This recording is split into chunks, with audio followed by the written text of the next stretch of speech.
Hey there, everybody. Just waiting for things on my end to kind of catch up and show me as being here. Then I know I'm really on air. Okay, how's everybody doing today? Gonna have a question and answer session. We haven't done this for probably a good week and a half or so. So I thought I'd come on and do it as I had a little extra time to do it. So just a few rules of the road, so to speak. I don't like to have too many rules, but some rules of the road are: please do not use this as a thing to ask me to look at your horoscope for you, because the reason for me not doing that is not necessarily what you think. It's not necessarily that I'm trying to gear you to my website to sign up for a consultation, although I wouldn't turn you away at the same time. But it's more that I can't really assess your horoscope based on just one or two factors. It's like horoscopes are much more intensive than that. So I'd be doing you a disservice. But in terms of general questions about astrology, please feel free to ask away. All right. How's everybody been doing? I'm seeing lots of hellos. Hello. Hello. Say hello to everyone. I can say hello. So we can say hello to Radhika. We can say hello to Shivaka99. Hello to John B. Angel. Hello to Mr. Vintage. Hello to Icarus P. And hello to Mega Chatterjee. Can I talk a bit about Ketu in Ashwini Nakshatra? Well, a lot of it is going to depend on Ketu's dispositor. You see, because Ketu's dignity or well-being is largely based upon its dispositor. So if you've got a good, solid dispositor for Ketu in Ashwini Nakshatra, then Ketu is going to behave in a very dharmic manner, in a manner that is wanting to really think over the way things have been previously in regards to the past, in terms of dealing with the situations in its life. It's going to have a predisposition to go back to those things that it's familiar with, because Ketu represents those patterns that we're most familiar with. If you've got a ill-disposed Mars, well, then you're going to have most likely very scattered energy, uncertainty in regards to which direction one should turn, and much more of the qualities of Ketu, where Ketu is running around with its head cut off, so to speak, right? That's just a brief assessment. But all things astrologically really are determined by the well-being of the planet that's involved. And by well-being, I don't just mean is the planet exalted, great friend sign, although that's a part of it. I do a lot of work with the Avastas. And the Avastas really help to determine the strength or weakness of a planet very prominently, in addition to looking at all the aspects that are involved to that planet. Okay? So let's see what we've got going on with some other questions. Somebody's saying, is an exalted planet, is it doing good or is it just strength? There are a lot of things that determine that. Number one, what the dignity of that planet is in all the other Varga charts, because if you recognize, that's going to be one of the key components to Shadbala. So if that planet isn't exalted in a lot of other charts, and there are some other factors to weaken that planet, it may be a weaker component to the horoscope. In addition to that, a planet can be exalted in Mrita, which means it's dead, or exalted in Vrida, which means it's old and weak. And so those planets will still be productive, and an individual will still feel a sense of exuberance in association with that planet. It will tend to bring things that bring a lot of fulfillment to the individual when that planet is active.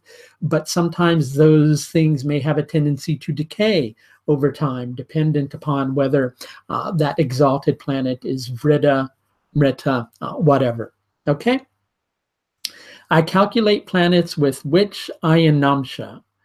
I use an Ayanamsha called Dhruva Galactic Center Middle of Mula Ayanamsha, but that's specific for a lot of other calculations that I'm using too.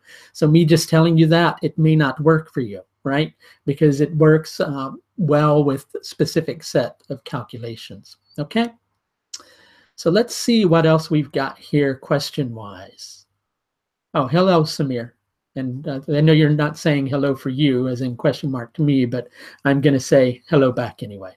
Okay. What is the significator? I'm just reading some people's questions.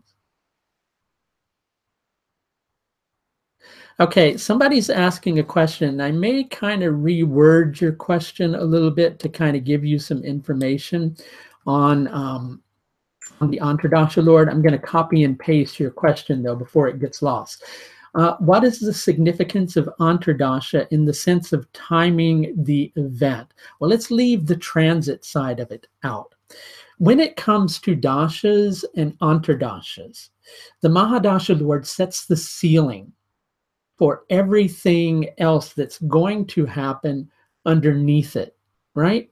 When you get to the Antardasha Lord, it begins to move the individual closer to the place where the event takes place, which is what tends to happen with the Sukshma Dasha, with the, I'm sorry, the Prana Dasha, the very last Dasha. So the thing in association with that fifth Dasha Lord is that quite often we don't have a rectified birth time, so it's very difficult to get that exact. Generally, with Dasha periods, you're going to be safe for the most part going down to the third Dasha period. If you're in Venus Dasha, you can usually go down to the fourth Dasha period.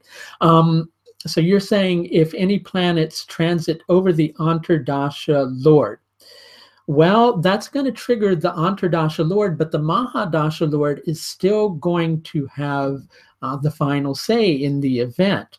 What you're looking for in general between Mahadasha, Antardasha, and all of those different factors is if all of those planets are sharing an agenda for something. In other words, do all of these planets have an agenda for a relationship? If that's the case, then a relationship will occur, right? If the planets are strong enough to create it. So you want to see mutual agenda between all of the planets. Other than that, a planet transiting over the Antardasha Lord may not create anything, so to speak, right? Other than beneficence or maleficence, or that's probably not a word, but I don't really care, with that Antardasha Lord. But again, the Mahadasha Lord still has the final say. The Antardasha Lord is a secondary factor, okay? Okay, so before I go deeper into any questions, here's the moment that you all knew was going to come, right? It's blatant self-promotion moment. No, but really, I do want to go into this because there are a lot of people who voiced an interest in my fundamentals course. And there were also a lot of people who voiced an interest in my Nakshatra course. I have had put out an offer for early registration on both of those courses, right? And I had said if you pre-register for those courses prior to a certain date, you would get a 15% discount.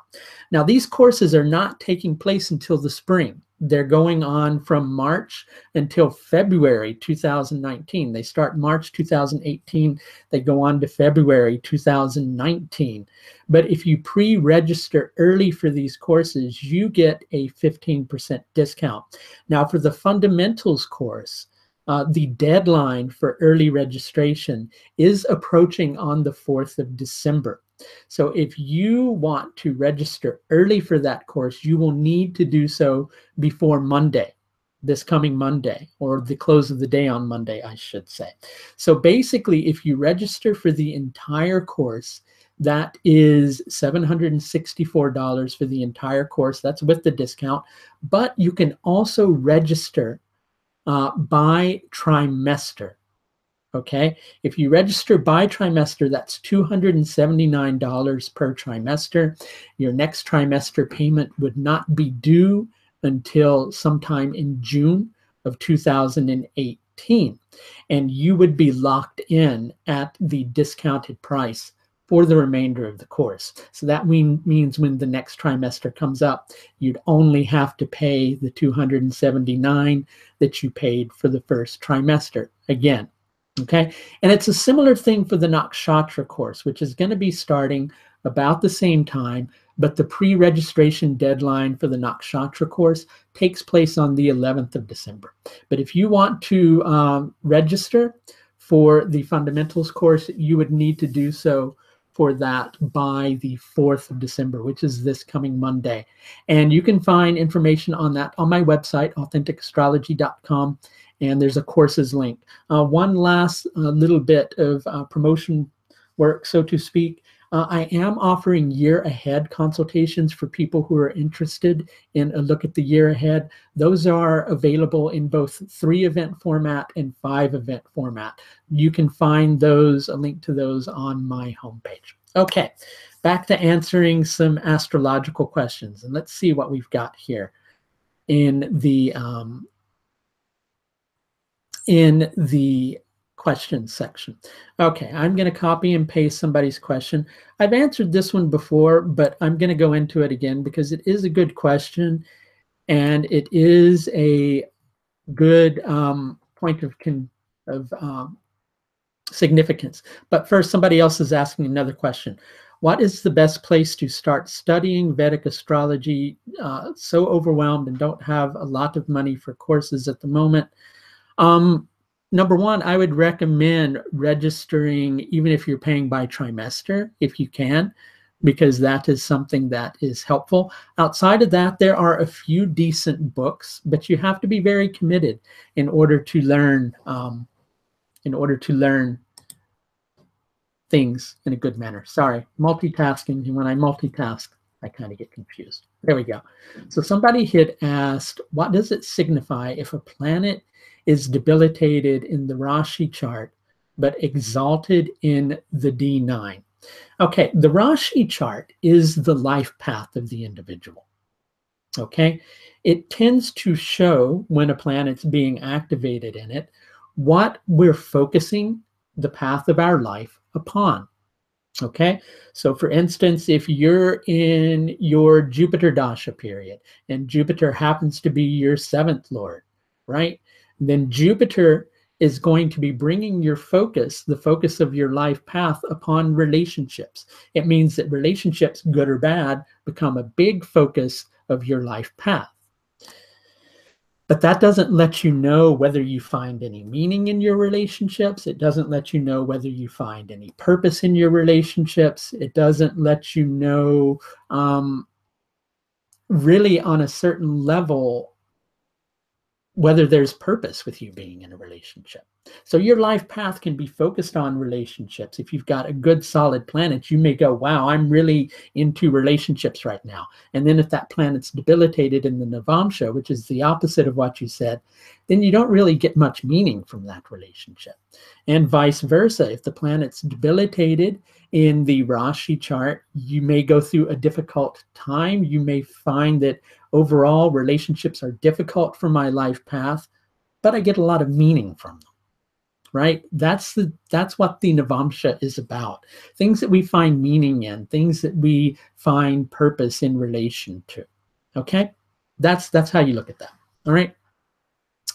Let's see what we've got going on with some other questions here.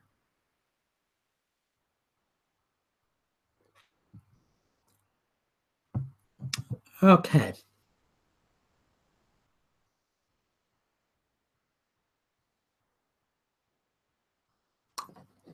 Everybody bear with me if I'm quiet. I'm just trying to pick through some good questions here.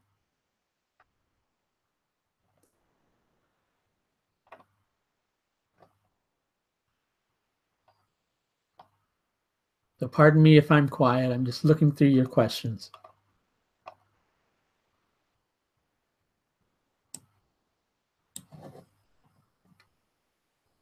Okay, somebody's asking if I can talk about Jupiter in Dhanishta Nakshatra. Sure, I could talk about it in a lot of different ways. But you know what? There's so many different things you have to take into consideration with that. Primarily, pardon me, when people get interested in Dhanishta Nakshatra, they get kind of drawn in by the concept of Dhanishta Nakshatra giving abundance and fame. So they think, oh, because I've got Jupiter in Dhanishta Nakshatra, that's going to give me a lot of money and make me really famous, right? Well, not always. Not always. Let's say you've got, Saturn and Jupiter conjuncting each other, right? Even though that's a good, solid Saturn, pardon me, it means that Jupiter is going to be in an enemy sign, okay? Let's say you've got Mars in Cancer with that, right? Well, then likely what you're going to find goes on is you really need a lot of validation for how good you are at something, and you need a lot of attention for that. And the thing is while you're trying to get that attention for how good you are at whatever Jupiter represents, you just get exhausted and you don't really feel like you're getting what you want, right? That's not like, a lot of abundance and fame doesn't make you feel happy, right? Let's say that Jupiter happens to be in better dignity because of that. Let's say you've got a strong Mars in connection with that. Well, then you feel like, wow, you know what? I'm just kind of naturally able to be myself. I find a lot of meaning in being myself. I get a lot of prosperity and well-being in my life. And I'm not just talking financial prosperity, right? I'm talking prosperity in general. Things tend to flow in my life just by me being myself, right? So sure, Dhanishta Nakshatra can give fame. It can give those other things. But one of the things we learn in life is that even though things can be created in a certain way, it doesn't necessarily mean that they're good. Talk to people who are famous and see how many of them are really that happy about being famous. You'll probably find some different stories, right? So we should never look at just the concrete things that are going to be created in our horoscope and go, wow, that's going to be really good. I'm going to get a lot of money and be this, that, or the other thing. Those things may or may not happen, dependent upon the other factors in your horoscope. And if they do happen, you have to question whether you're going to get some meaning from that particular event. As in a weak Jupiter, that wouldn't give you a lot of meaning from the prosperity that you have, right? Let's say you've got a weakened Jupiter, but you've got a good, strong Mars. Well, things tend to flow to you, but you're not really able to appreciate them that much, right? Let's say you've got a strong Jupiter and a weak Mars. Well, things tend to flow to you on the prosperity level, right? Your life, tends to have a lot of meaning. But there's this one part of you which still begins to feel unfulfilled. You're not getting what you want. You're not getting what you need. I've noticed with Dhanishta Nakshatra that quite often when there's a weak Mars, there's a very strong need for validation. Jupiter and Dhanishta Nakshatra can also create musicians who have a very spiritual bent to their music. That's another way to understand that nakshatra. It can also create astrologers who just have a natural instinct for pulling information down, right? Dhanishta Nakshatra can create excellent astrologers. Okay, that's just some things about it. All right.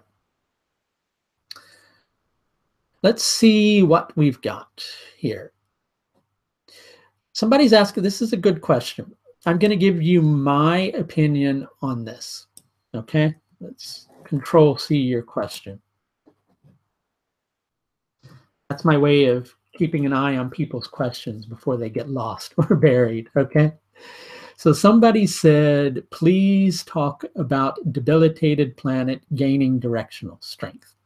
All right, let's talk about when a planet gets directional strength, and let's talk about a debilitated planet. A really good way to understand temporal dignity, exaltation, debilitation, all of those things, is to really go through and read chapter 45 of Brihat Parashara Horashastra. In chapter 45, I believe it's chapter 45, Parashara talks about all the different avastas. And amongst those avastas are the deep tati avastas. And the deep tati avastas really help to give a good understanding of what temporal dignity, debilitation, exaltation, what all of those things are about. Because in short, they describe how a planet feels as it goes about fulfilling its responsibility to the horoscope, right? Does that planet feel exuberant when it goes about fulfilling its responsibilities to the horoscope, or does that planet feel low? Now, when a planet's debilitated, it feels low. Okay. Now, let's look at directional strength. Quite simply put, in terms of directional strength, that lets us know if the individual is going to have luck directing the energy of that planet, right? You can have a really strong planet with weak directional strength, and sure, that planet would be a really wonderful planet if you just knew how to use it, but you don't know how to use it. That's what directional strength does. It lets us know whether we're able to tap into that planet and really use that planet. So you can have a weak, debilitated planet and it's got good directional strength. That means I can use this planet, I can be productive with this planet, but while I do that, I feel like absolute shit. That's a debilitated planet with good directional strength. Pardon my language, but I just had to kind of, give that point across to you. So that's how to really understand those particular things. Mercury in Jyeshta Nakshatra is going to be dependent upon the overall well-being of Mercury. Okay, planets will gain some strength from being in their own nakshatras, but if the dispositor of that nakshatra is flawed or having problems or dealing with a lot of stress, then it's not going to be able to support its own nakshatras. It's not quite as strong of a factor as a planet in its own Rashi.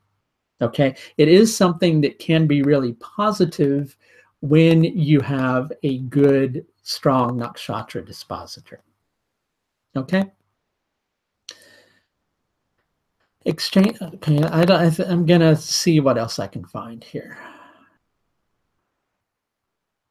By the way, the best, if you really want me to answer your question, everybody, I'm going to tell you like what the secret is.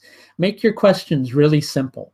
It makes it not the content of your question, but if you can kind of make even a complex question one sentence long, it makes it easier. It's when we begin to have like 3 or 4 sentence questions, it becomes really convoluted and difficult to focus on, because you have to remember on my end, I have things moving up and down my screen really fast, and it's hard for me to catch hold of questions.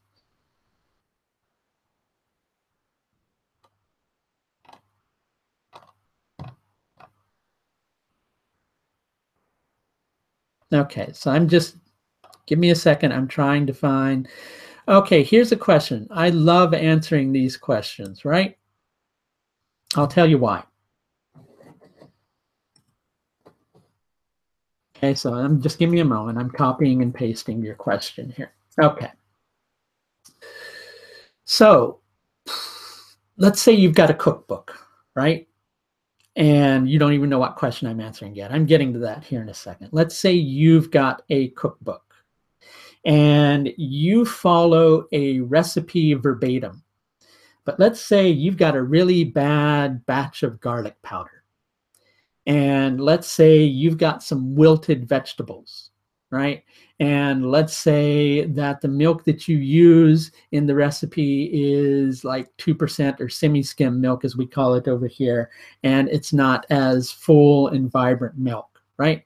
Let's say that it's, close to turning bad, right? You've got all these ingredients that are not really that good, and you're trying to make a recipe that sounds like it's going to taste good, and then when you put together that recipe and cook the food, it's not really that great, is it? It doesn't look anything like it does in the cookbook. That's what it comes down to with cookbook astrology, right? If you think that, oh, I can just take these 1, 2, 3 components in a chart and it's always going to create this. It doesn't work that way. Astrology requires that you get into it, you learn how to work with each component differently, you learn the rules with each single component and how they tend to function, right? It's much like if you look under the hood of a car and you don't know what each part does, it's going to kind of confuse you a little bit. So why am I saying that? Somebody had said, is Ketu in Hasta Nakshatra very bad? First of all, there is no such thing as a bad nakshatra or a really wonderful nakshatra. All those people who go Ashleisha nakshatra is bad. All those people who go Mula nakshatra is bad. All those people who say any nakshatra is bad or another nakshatra is good, it's completely irrelevant. What it really depends on is the planet that's in that nakshatra. It depends on the well-being of the moon. It depends upon the influences to that planet in the nakshatra. It depends upon the dispositor of that nakshatra and the influences to it as well. So there's a lot to consider in terms of whether a planet is going to bear its good or more difficult results. So if you've got a poorly disposited moon or a waning moon or a moon that's Mrita, let's say it's in an enemy sign and it's Mrita and it's Sushupti, right? Then what you're going to have in that particular instance is probably in a previous lifetime, you really liked to be in control of things. And you may have a tendency to like to control things, to always have things under your grasp, but you may not always be able to have that. But by the same time, by the same token, I should say, if you have a good solid moon, let's say you've got a good like Mula Trikona moon, well, in a previous lifetime, you were able to manifest those things that were in alignment with your path. They kind of came together in a very easy manner. And this is all just a vast generalization based upon taking one simple concept with a planet, right? So don't go running off with this information and go, this means this, and I'm going to have this, because it's going to relate to several different factors in the horoscope. But it's important with everything to understand there's never a bad planet. There's never a good planet. As a matter of fact, I think people should do away completely with the terminology of benefic and malefic and recognize that a better way to refer to the planets are Somya, which means gentle, or Krura, which means cruel. So Krura planets tend to function in a very harsh manner. Somya planets, they tend to make things happen in a very gentle manner. But it's not necessarily that the planet is good and the other planet is bad. Okay? Let's see what else we've got here. So just a reminder again, the deadline for my course is approaching, or I should say the deadline for early registration for the fundamentals course is approaching on the 4th of December. If you register before that date, you get a 15% discount on the course registration. After that, the course goes back up to its full price. Okay? Very good point. Somebody also said, I'm right about cookbook astrology. I know I'm right. And you've got a good point. I'm only kidding. That's not what I was saying you had a good point about. What you've got a good point about is it does help individuals to generally understand. But the important thing to remember is that cookbook technique is never going to be the complete thing.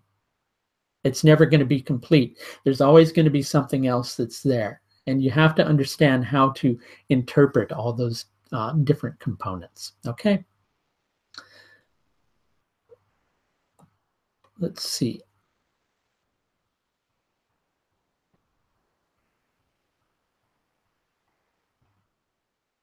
Just bear with me if I'm quiet. I know everybody likes for me to entertain them, right? Here's a good question. Let's answer this one. This is one of those, like, to see, this is what I'm talking about. If you can kind of put your question in one complete sentence, and I know it's very difficult, it's easier to answer because I've caught your question before it's disappeared halfway down the screen. So planets in the 2nd and 12th from each other. Okay, so let's say you've got a planet here and another planet here, which is that 2nd, 12th position. Okay, so the planet that is in front of the other planet is going to be a, so right, let's give 2 planets, right? Let's say you've got Mars in one Rashi and let's say you've got Jupiter in the Rashi behind it. Okay? To Jupiter, Mars, whatever Mars rules in the horoscope, is going to be a lot of responsibility to maintain. It's going to take a lot of extra input. As the individual goes about putting in that extra input into that Mars, which is in the second from Jupiter, it's going to teach them how to value those things that Mars is related to, because the individual would have put a lot of energy into that Mars, right? So let's say that Mars, with Jupiter in the 12th from it, those things that Jupiter represents in Mars's, in terms of Mars, it's going to mean that the individual has to make a sacrifice for those things, or those things are going to create a lot of expense. And I don't just mean financial expense, but a lot of expense for the individual. They're going to pull on those areas that Mars rules, right? That's how planets in a second 12th relationship with each other tend to work. Okay. Now let's scroll down, see what else we've got. Okay. Okay.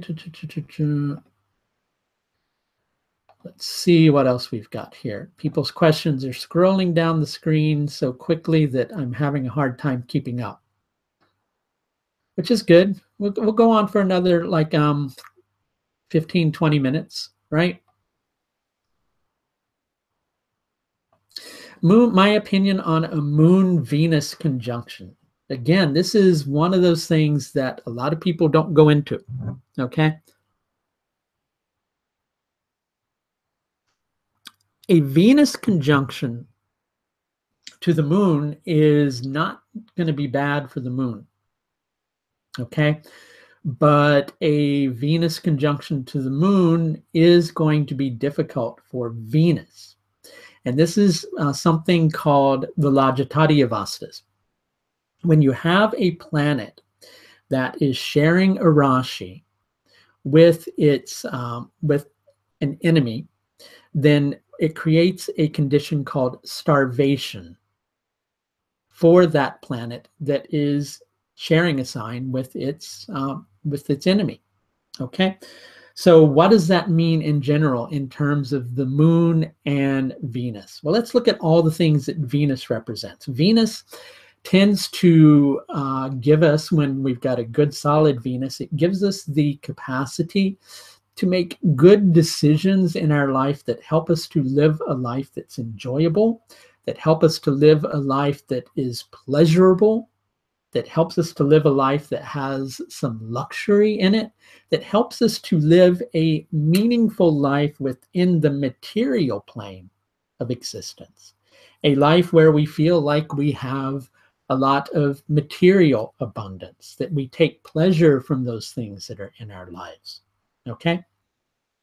Now let's look at the moon. The moon relates to manas, or our sensory mind, or our consciousness.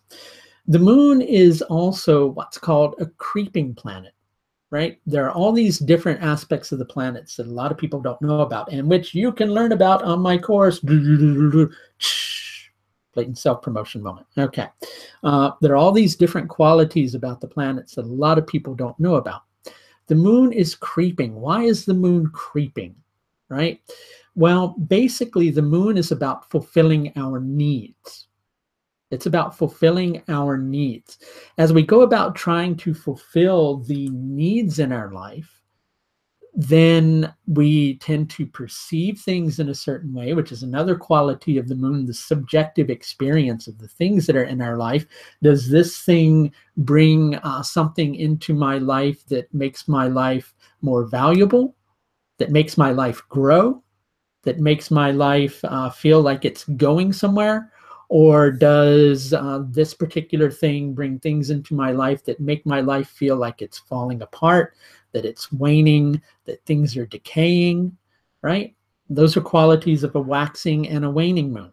But the moon is about fulfilling those needs as it perceives them in the moment. So quite simply put, when you have the moon conjuncting Venus like that, is the moon is going about trying to fulfill the needs that it represents in the horoscope. It's going to make the individual feel as if they're, not able to honor what they think is the wisest choice in their life. Okay. It's going to make them feel like, well, I have to adapt to the situation. So I'm not really living the life that brings me pleasure because I'm always having to adapt. There's always all these things that I have to fulfill. Right. But at the same time, that moon will get to experience a little bit of temporary boost on a certain level from Venus. Okay, because the moon has no enemies. Right? It will get a temporary bit of benefit from that Venus, but that will tend to decay over time. And because it's just a momentary fulfillment of needs on that particular level. In addition to that, people who have Moon-Venus conjunctions, there can be a need for fulfillment in relationships that just doesn't tend to come into being. There's a lack of feeling as if your needs are being fulfilled in your relationships, right? So a Moon-Venus conjunction is not always a good thing, okay? As a matter of fact, it can be very difficult for Venus, dependent upon the strength of the moon. Okay. Now let's look at some more questions.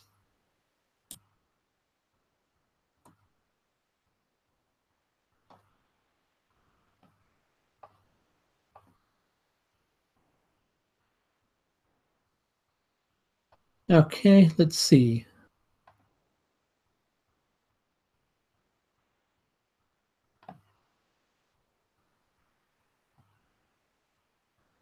Sorry, I'm being quiet. It looks like you're probably just sitting here watching me, like, read stuff on the screen, but you are sitting here watching me read stuff on the screen. I'm trying to find a good question. Somebody has asked me about the D60 chart. Well, as you may know, the D60 chart is going to be really difficult to work with unless you have a rectified birth time. Rectified birth times are very important.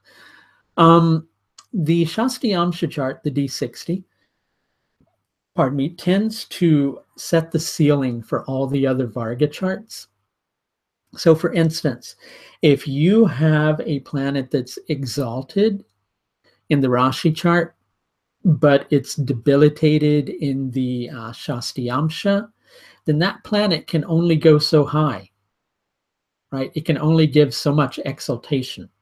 Right? If you have a planet that's debilitated in the Rashi chart, but it's exalted in the Shastayamsha, then that debilitation is not going to be quite as bad. Okay? So in short, what is the Shastayamsha chart about? Well, I like to kind of give the analogy or the symbolism in relation to this particular Varga chart of it being about the more deeply rooted karma, which is in the individual's life, right? And if we understand it that way, we can understand how that would set a limit on things. Or if you've accumulated good merit from previous lifetimes, it's going to make the ceiling much higher in that particular area of life, right? So the Shastayamsha chart is very important, and we look at it for the confirmation of everything in our life. It's always good to have a rectified birth time, because if there's something that's in question, because quite often you'll end up in astrology when you're trying to do a prediction with these borderline situations where you'll go, wow, it really could kind of go either way. And in those instances, going to the Shastayamsha can be very valuable, because if the Shastayamsha is showing a lot of strength, then it's likely that the event is going to happen. If that Shastayamsha is showing a lot of weakness in regards to that particular planet, then it's likely that the event won't happen, right? So the Shastayamsha chart helps us to understand, much like the Mahadasha Lord, when we were talking about that earlier, how the Mahadasha Lord sets the ceiling for all the other dasha periods that operate underneath it. It's similar with the Shastyamsha. It sets the ceiling for all the other Varga charts, including the Rashi chart. Okay, so you can read things in the Shastyamsha and get a lot of depth in relation to why things are a certain way in the horoscope. So let's say if you were to read the Shastyamsha chart, like you read the Rashi chart about a particular event, you'd find some pretty interesting things out, especially if you learn how to work with the Shastyamsha deities. They really tell you a lot about why things are like this, why there is this difficulty. And it's a very valuable chart. It's a very valuable chart, but people don't get an opportunity to use it very often, because it requires that you have a rectified birth time. Because even if you're working with the equal house system, houses can change every 2 minutes within the Shastyamsha chart. If you're working with house cusps like I do, then pretty much every 30 seconds you can have a house cusp changing. And that creates a lot of difference in the interpretation of the consultation. Okay.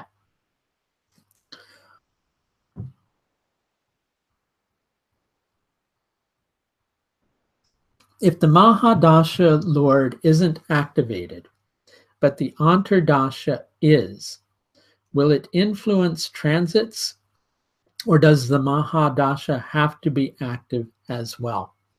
Okay, what I think you're asking, and I'm going to copy and paste your question, because I'm very big on having visuals in front of me, like even if I can look at your question. Just the type of person I am. Why? Well, because my head most of the time is off in the ethers, and I need things to grab onto to kind of keep me grounded every once in a while. Okay, if the Mahadasha isn't activated, but the Antardasha Lord is, will it influence transits? Or does the Mahadasha have to be active as well? We can have minor events happening during an Antardasha period in relation to the Antardasha period being associated with the transit, right? So let's say, for instance, you're in Jupiter, Mars, and you've got a Mars transit. Is that Mars might be able to activate some things that are there because you're in a Mars Dasha period, and those things that are triggered are going to be more meaningful, right? Let's kind of backtrack a little bit. Let's give a deeper understanding. Transits are always doing something. So a Mars transit will always do something, even if you're not in a Mars Dasha. A Jupiter transit can always do something, even if you're not in a Jupiter Dasha. It's when you're actually in a Dasha period of one of those planets that it becomes more prominent and more meaningful in relation to whatever that planet rules in that particular Varga chart. So if you're in Jupiter Mars and you have a Mars transit, right? But it's not basic, it's not triggering anything with Jupiter, it's still going to create a somewhat meaningful event, but it's an event that's going to be somewhat transitional. It's going to be very briefly lived.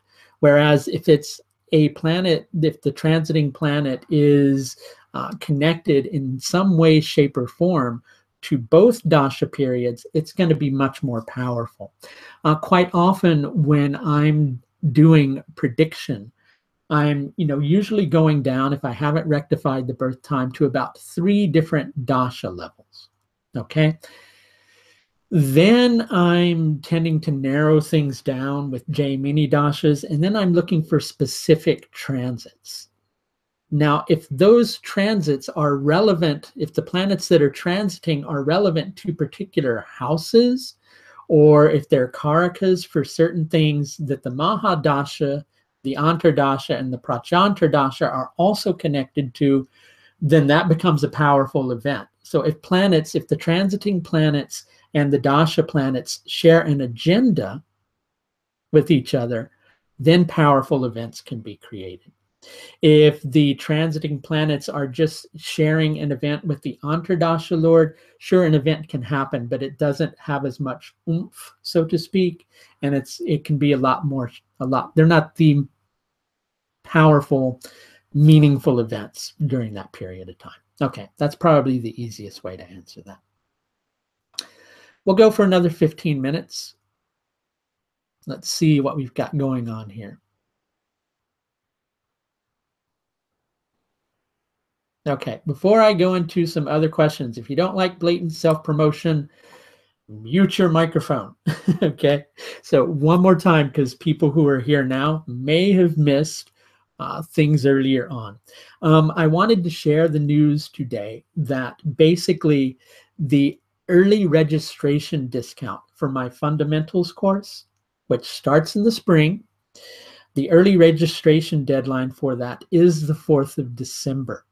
If you register before the 4th of December for the fundamentals course only, you will get a 15% discount on the full fee of the course or the fee by trimester. If you sign up by trimester, each trimester's fees are reduced by that 15% as well.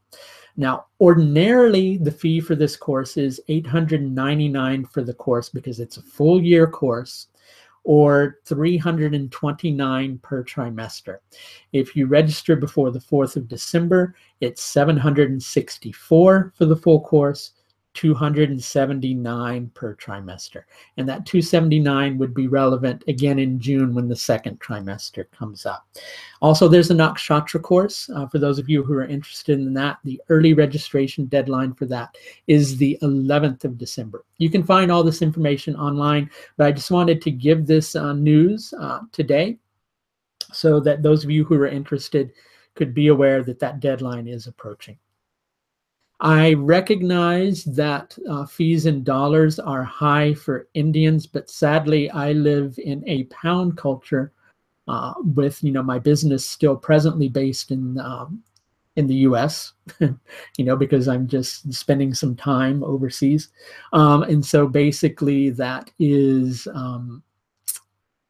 how I have to do it. I wouldn't be able to live otherwise. Okay, but that being the case, I did recently offer a mini course so that people who can't afford to take my full courses might be able to take a mini course. But it turns out that a lot of you didn't sign up for that. I'm still doing the course, but so I do offer those things. Okay, but I do understand that it is high for a lot of people in India, but there's not really too much I can do about that aside from not being fair to people who are on other areas of on the planet. So I couldn't really offer a reduced rate just for India, because then that wouldn't be fair to people in the States or in the United Kingdom or anywhere else on the planet, right?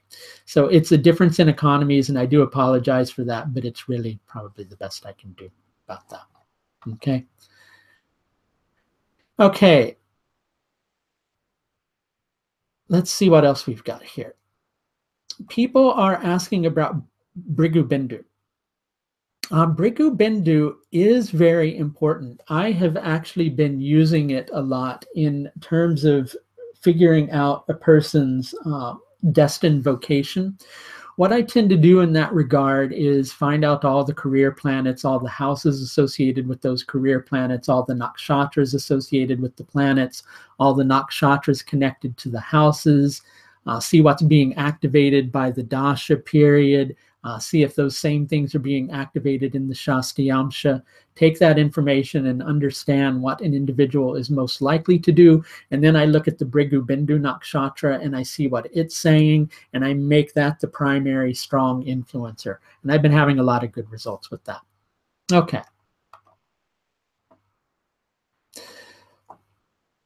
Anybody else with any questions?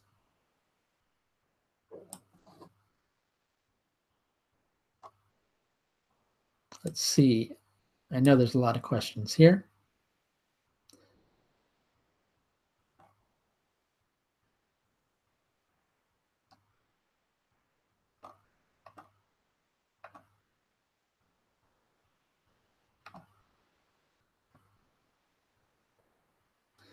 So just scrolling up, looking through everybody's questions, looking for some that I might have missed.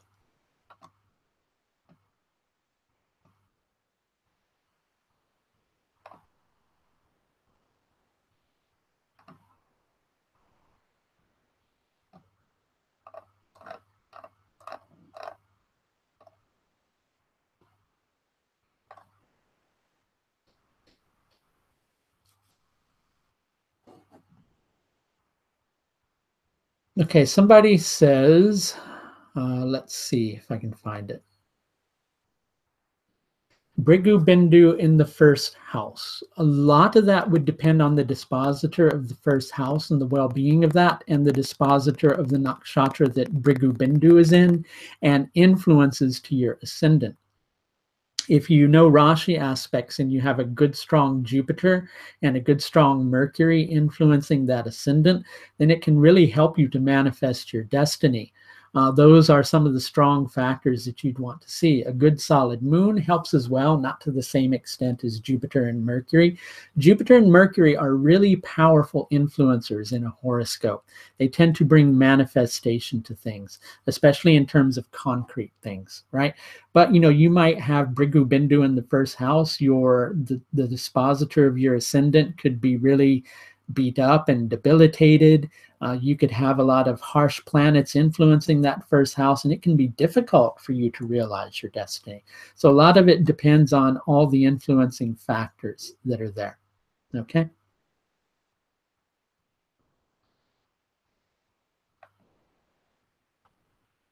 Somebody says some claim Kama yoga may be a boon to the native as it makes the native independent. It can do that. It depends on that moon, the influences to that moon. If it's a waning moon, if it's a moon that's getting a lot of harsh influences, is that individual going to enjoy that solitude? Or are they going to not enjoy that solitude? So there are a lot of things you have to take into consideration with that. What is the most artistic nakshatra? There are a lot of artistic nakshatras. There's Mrigashira, there's Purva Palguni, there's Bharani, there's Dhanishta, there's Purva Ashadha. There are so many different, there's Hasta nakshatra, so many different creative nakshatras. And it depends on the well-being of the dispositors of those. And equally, you'd also want to consider the well-being of those planets and the dispositors in the Saptamsha chart. That's another important point. Okay. Let's see what else we've got here.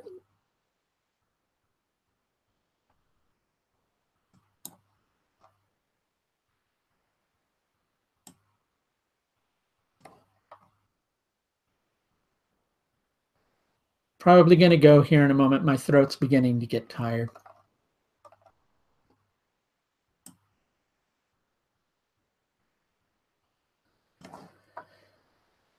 Okay, let's see.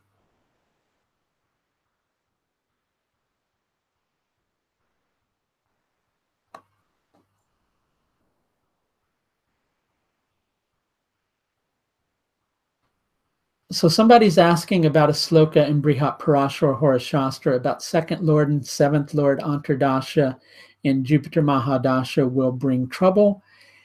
It can. All of those things were not meant to be like the gospel in regards to things like that. They were meant to be taken into consideration with all the strength and weaknesses of those factors, overall strength and weaknesses.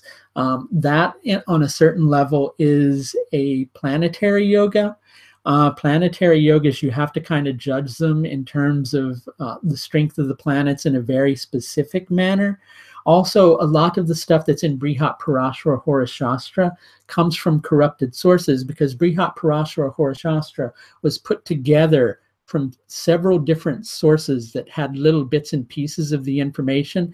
And a lot of astrologers will tell you that some of those things that are in Brihat Parashara Horashastra may not have been things that Parashara actually said. It may have been what somebody else interpreted or added to the equation somewhere along the line. Okay. I'd have to look at the full horoscope, in other words, in order to determine that. Okay. People, I think I am going to leave for the evening. And what is more important, Shadbala or Vimshopakabala? Shadbala is going to give more accuracy than Vimshopakabala would do, okay? From my personal opinion. when I begin to get fuzzy-headed, it's time for me to say goodbye, okay? Because I begin to try to picture certain astrological things in my head and my brain starts getting tired. Okay, I'm going to go, people. Again, remember the deadline for registration for my course is approaching on Monday. So if you want to register, you should do so before, if you want to get that 15% discount. Doesn't matter to you, I completely understand. All right, everybody, take care. I will see you next time I am on, which who knows when that will be. Okay, take care of yourself until then. Bye now.